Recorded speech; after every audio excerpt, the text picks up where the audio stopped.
मैं आज जनाब स्पीकर आपकी खिदमत में अर्ज करना चाहता हूं अपनी तरफ से और बिला खौफ तरदीद इन कायदीन की तरफ से मैं ये कहना चाहता हूं कि अगर इस हवाले से अगर एक रत्ती बराबर जनाब स्पीकर अगर even an iota of any shade of evidence खुदा न खास्ता आ जाए कि हम किसी बैरूनी साजिश का शिकार हुए या खुदा न खास्ता बैरूनी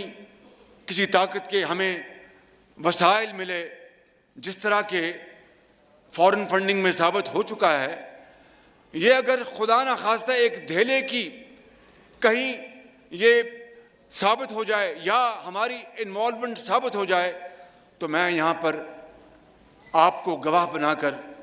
उस खुदाए बुजुर्ग बरतर को गवाह बनाकर ये कहता हूँ कि मैं 1 सेकंड में वजारत उज़्मा से इस्तीफ़ा देकर घर चला जाऊँगा जनाब स्पीकर।